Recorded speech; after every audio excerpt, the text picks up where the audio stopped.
because there are conditions for there to be an institutional backing. And that's what I wanted to say in the beginning about Greta, that Greta has always been backing the institutions, but Greta has always been one of these, foam activists that, kick against open doors, that get all the massive support. And she's shifted to an anti-Israel stance. So it is possible that this is an institutionally backed activist against, this influence, this particular group of elites. And so I'm seeing more and more signs that there might be some level of institutional backing to the breaking of the status quo or shifting it in some way, even if it's just for the purpose of capitalizing on it. Go on, Mr. Coping. Hello, everybody. On what you're talking about, Greta, like, she's someone I kind of always viewed as bad luck. Pretty much whatever she puts in, it may be getting a little bit of a fanfare, but then it kind of attracts a lot of negative attention. And like her being part of an institutional propaganda doesn't seem too unreasonable to me, for a variety of reasons you guys have already laid out. But it's very concomitant with another thing, which kind of relates in a way with what Yvonne was pointing out, except on the other direction. Namely, if you're having the media flooded with pretty much whatever, and it hyper focuses on that, dismissing pretty much everything else, that to me tends to tick off the bullshit detector. Think COVID, for example. Think the Ukraine war. It will be doing the exact same thing and distracting quite a bit. The same, of course, with the Gaza conflict. And so when you see there's a lot of this activity going on with Greta Thunberg, you can kind of get the impression like, yeah, this is a lot of propaganda stuff. Like Wyatt pointed out earlier, why would she go there ostensibly to kind of, help the people in Gaza, but then they had nothing. Like they had nothing on the boat. They just had themselves and like their cell phones so they could give selfies and, whatever. Like it's very performative. So I'm inclined to believe that, but I was just wondering if we could get back to that, that Sorry, so-called...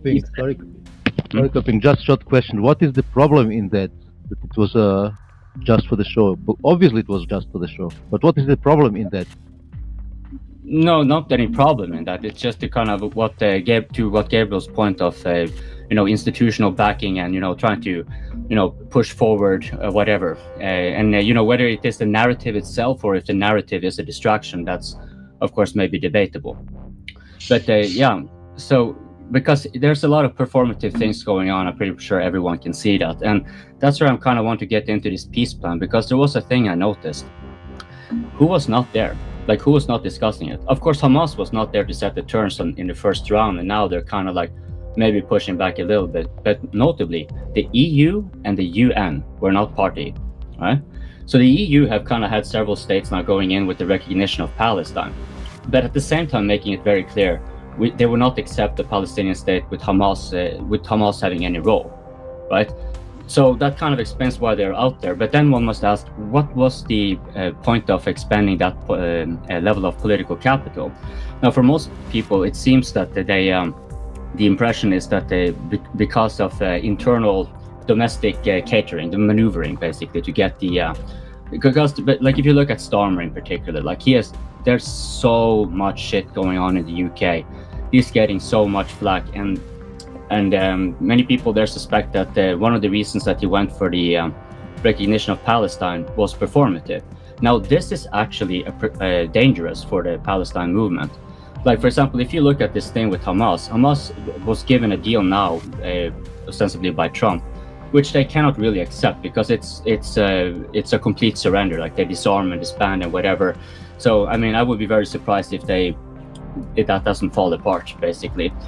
But that's not going to make much of a difference for the Palestine movement overall. Like, jihadis, they tend to just resurrect and they will come back in a different form or whatever. But these recognitions that have been done performatively by certain European countries, well, okay, if that was so, that they were actually just doing it to temporarily cater to certain voter bases and whatnot, if that is the case, right? Then there's also a likelihood that, well, what if you have an opposing side of the government popping in and now they're pulling that recognition? Like, what I kind of think that, like, if you're from the Palestine movement, that's probably probably a bigger threat than, let's say, Hamas not accepting a deal so it can play a role later. Like, Hamas can be completely wiped out, and you will find something else coming back in its place to kind of keep that side of the pro-Palestine movement, the more jihadi element of it going.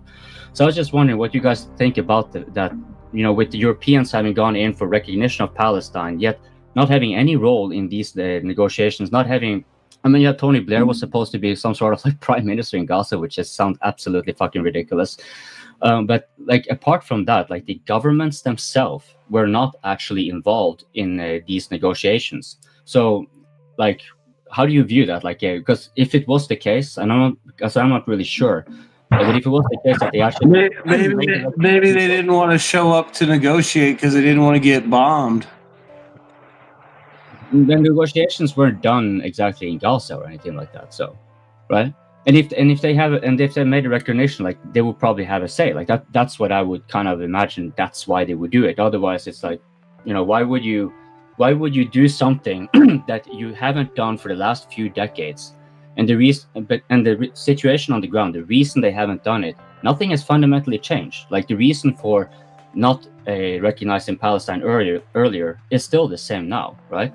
So if they're doing it now without having a say when it comes to the ending of this round of conflict, then what have they actually done? Like, what are they getting from this?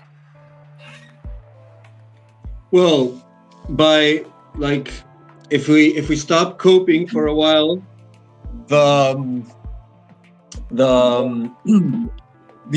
logical explanation there is that everything that's going on right now in the diplomatic sense, with the treaty, with the peace deal and all of this, everything is geared up to, like, save as much, like, gain as much time as possible so that Israel can kill the greatest amount of people possible. Like, that you can have the most irreparable damage to the infrastructure of Gaza and the most amount of, like, malnourished, severely wounded, and, like, irrecuperable losses in the middle, in Gaza. That's like a war of attrition. Yeah, like, everything is calculated to save face for as long as possible to allow the greatest amount of death and destruction possible in that particular area. But wait, so what would otherwise stop them? Because I'm a little bit confused. Like, there would be no point in having even any negotiation of a peace deal if they were just wanted to crush them, right? But no, because it's producing a massive PR damage. That's my whole point. That everyone is getting angry, and that creates opportunity for political rivals to destroy you. And so everyone who's supporting the situation, he's putting his political neck, on the line to save this special relationship with blackmail, money, deals, whatever. So what could be done to actually stop this situation? Whatever you do, what has always been done with every, like, enemy nation. You declare it a pariah. What they did with Russia, you kick them out of cultural events, you stop supplies of critical material, military. Like, every politician that said that he was going to recognize Palestine could have done, like, 100 things more impactful to stopping the situation than, declaring the recognition for Palestine. Well, and that's what's always been done. Because, so, the same thing with the peace deal. Like, Trump could stop the war like that. But instead, he's doing this peace deal that is super ambiguous. I actually read the thing, and it had these really weird clauses. Like, whenever Israel considers that Hamas is disarmed, they can, like, retire. So, like, they can never consider Hamas disarmed and never actually leave the enclave. So it's just a time strategy to save face. If you win, you're a liberator. If you lose, you're an invader. It's like that. It's all about the narrative. No, yeah, but my point is that everyone is walking on coals right now. They're, like, trying to get out of a situation that's destroying their political careers, maybe even legally, because, like I said, you're putting yourself in a vulnerable position to whatever rival wants to take advantage of the situation. You know, when the people's opinion shifts, you open your back door to a political rival, to a rival castle. You know, some other elite might seize the moment and completely, you know, bust your power position. And that can happen even in Israel. Right, but So- I'm looking from the European vantage here, right? Because that's like Norway was one of those countries that recognized Palestine too, right? And in Norway, this is also kind of recognized. Yeah, this was because the coalition that won the election right now. They're in the coalition. There's a lot of like they're very outspoken when it comes to Palestine. But so is the ruling party that they become the mainstay in the coalition. So like, but that's it. But like, because I'm a bit confused. Like it would, like because they don't seem to be very substantial in it, right? Here they're kind of recognized in Palestine, but there are a limited array of bilateral relations that have been seized or paused or frozen, whatever, right, or anyway interfered with. And the like you saw from Spain as well, like when they came with the accusation of genocide. The thing is that when they came with that accusation, they also legally committed themselves to take in the people from Gaza, right? Like that's just by clause. They actually commit themselves. So the only thing Israel really needed to do was simply to inform all the people of Gaza, like, hey, the government of Spain has committed to cover your travel expenses and give you shelter in Spain. All you need to do is say, hey, right? And that would kind of have done quite a bit with the bubble here, like the PR, because that's in the law, right, and everything. But there was no such thing. The Israelis did not even try to, which kind of sounds like a bit weird, right? If they're first getting like these kind of accusations and they want to, but maybe that was the case. Maybe they just didn't want to, like, even though it was very tantalizing to use Spain to get rid of the people of Gaza, they didn't want to kind of reinforce the genocide image or whatever, right? Yeah, Maybe accusation. Yeah, right. The accusation, right? They didn't want to reinforce it, like validate it as something true, even though it'd be like, oh, okay, you want to pull a fast one on us? Cool. We'll just tell the people of Gaza, and now you can have like 1 million or whatever, streaming on. And that's the problem, because they'd love to do, and they even said that. You know, there's been ministers of Israel saying that, England should take in. America should take them in. Like, if you want them, then keep them. That's been a narrative. That's actually like a propaganda. Like, oh, if you want them so much, then why don't you keep them? You know, and so it's like, yeah, we'll kill them, or take them away from us. But we still want to kill as much as possible. Well, the question is, I think, what Coping was asking, what is the interest of the Europeans currently for doing this, and what is the impact on the situation in Israel directly? Well, the interest for the Europeans, I think you mentioned that Norway recognized them, but they didn't recognize them like this year in the latest round of recognitions, which was mostly the UK and the Commonwealth states, Canada and Australia, which shows that UK has still a lot of influence on these states, and France and a few micro-states in Europe. So all of these states have a lot of Muslim immigration. So they have a very vocal protest in the streets.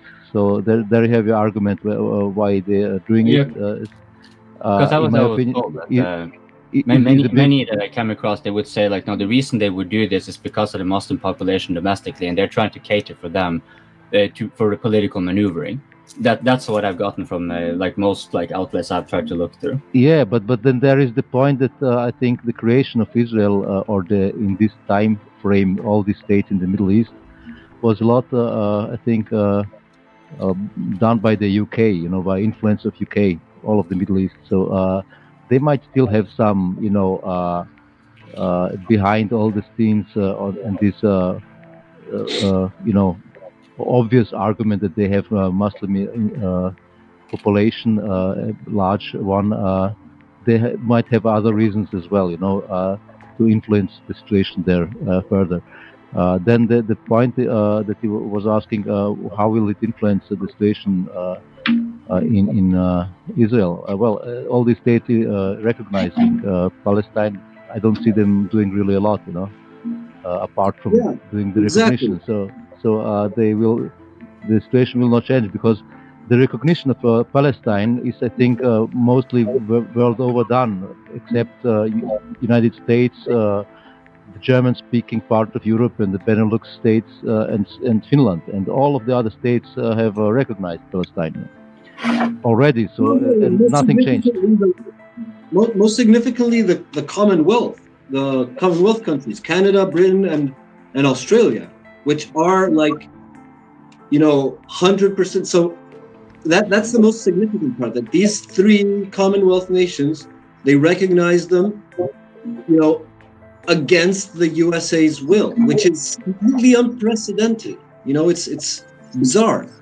How do you know that? It seems like a big move, but from what Wojin is saying, I'm kind of also getting like it wasn't that big of a cost, like precisely because there were so many countries that have already recognized that it wouldn't be like this grand step anymore. It would be like just one more block, or like one other brick on the wall, basically. But because it's not that, like, because it doesn't really tantamount to anything.